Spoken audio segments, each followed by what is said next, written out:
با نام و یاد خدا، عرض سلام و احترام خدمت یکایک عزیزان. در ادامه بحث روانشناسی بحران با تاکید بر بحران جنگ و حمایت‌های روانی اجتماعی از کودکان و نوجوانان در بحث بحران جنگ در خدمت عزیزان هستیم. من جلسه قبل در مورد تأثیرات در حقیقت بحران جنگ بر رشد هیجانی و مشکلات هیجانی که در کودکان ایجاد میکنه در خدمت عزیزان بودم. امروز میخوام بیشتر تأثیر بحران جنگ رو بر رشد شناختی و رشد اجتماعی کودک و نوجوان بررسی بکنم. حالا به لحاظ رشد شناختی، خب ما وقتی که صحبت از رشد شناختی میکنیم منظور بیشتر توانایی های کودک برای یادگیری، تفکر، تصمیم گیری، حل مسئله و درک جهان اطرافش هست و بحران ها معمولاً از چند جهت میتونه این رشد شناختی رو با مشکل مواجه بکنه. یکی از در حقیقت اصلی ترین تأثیرات بحران بر رشد شناختی تأثیری هست که بحران ها بر تمرکز و حافظه کودک و نوجوان میذارند و در حقیقت با توجه به اینکه ما در بحران جنگ هستیم، معمولاً در این نوع بحران ها مغز در حالت هشدار قرار میگیره و در حقیقت سیستمی که ما در اصطلاح تخصصی بهش میگیم سیستم جنگ و گریز فعال میشه و این هشداری که مغز در حقیقت در مغز ایجاد میشه معمولاً حافظه رو دچار اختلال میکنه و کودک یا نوجوان ممکنه که در سر کلاس حواس پرت بشه و یا تکالیف ساده خودش رو فراموش بکنه و یا در یادگیری مطالب جدید دچار مشکل بشه و یا برای مدت طولانی به یک موضوع فکر بکنه و یا دچار نشخوارهای فکری بشه. لذا اولین تأثیری که میذاره تأثیر بر تمرکز و حافظه هست و تمرکز و حافظه رو کاهش میده. دومین در حقیقت تأثیری که میذاره افزایش خطای تعمیم افراطیه. یعنی در حقیقت کودکان، مخصوصا کودکان زیر 10 سال، از یک اتفاق یک برداشت کلی اشتباه میکنن.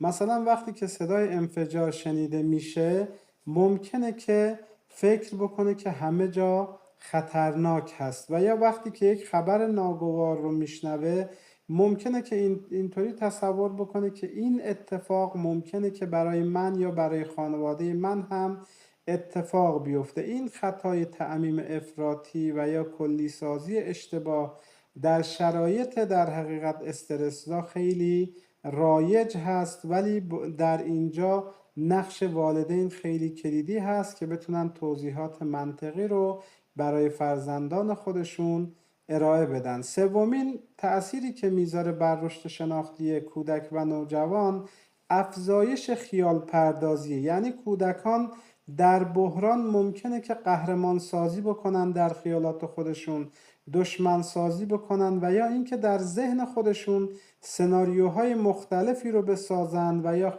وحشت‌های خیالی رو خلق بکنن. این رو فراموش نکنید که خیال پردازی بخشی از تلاش کودک هست برای معنا بخشی به جهانی که در شرایط تهدیدآمیز قرار گرفته.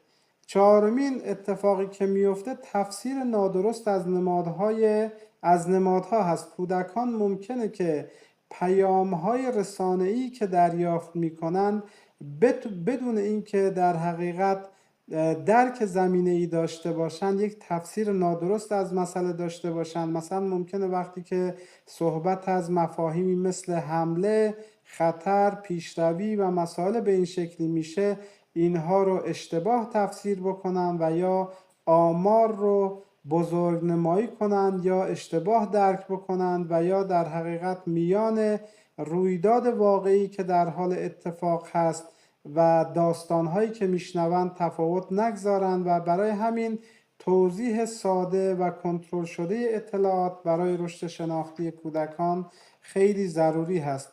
یک سری تأثیراتی هم بحران بر رشد اجتماعی کودک و نوجوان میذاره. اولین تأثیری که داره افزایش انزوای اجتماعی کودکان معمولا توی شرایط بحران دوست ندارند با دوستان خودشون بازی بکنند، خیلی مایل به شرکت در فعالیت‌های گروهی نیستند و بیشتر وقت خودشون رو سپری میکنند و این موضوع خب بیشتر ناشی از اضطراب و کاهش احساس امنیتی هست که در کودکان شکل میگیره. علاوه بر اینها ما به لحاظ رشد اجتماعی چسبندگی به والدین رو داریم که معمولا ناشی از اضطراب اجتماعی هست. اضطراب جدایی هست. کودکان در بحرانها به سمت والدین برمیگردند.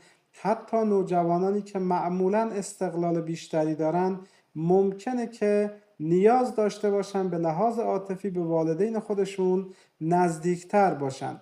سومین اتفاقی که به لحاظ اجتماعی میفته بی‌اعتمادی نسبت به دیگران هست. یعنی وقتی که کودکان و نوجوانان جهان رو ناامن تصور میکنن ممکنه که نسبت به افراد و به ویژه افراد ناآشنا بی‌اعتماد باشن، رفتارهای دفاعی از خودشون نشون بدن، از تعامل با دیگران بترسن و اگر این مسئله مدیریت نشه ممکنه که تبدیل به یک مشکل اجتماعی بلند مدت برای کودک و نوجوان بشه. و چهارمین اتفاقی که میفته در بحث رشد اجتماعی افزایش رفتارهای پرخاشگرانه هستش.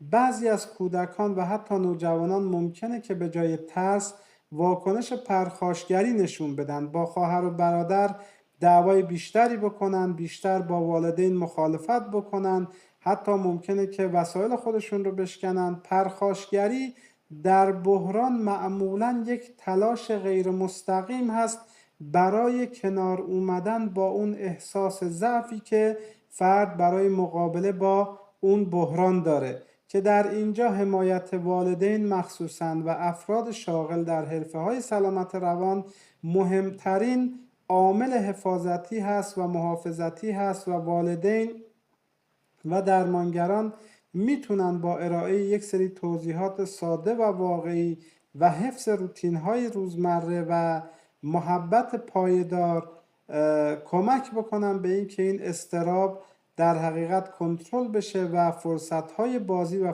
فعالیت برای کودک فراهم بشه و به لحاظ اجتماعی این آسیب‌ها رو کاهش بده.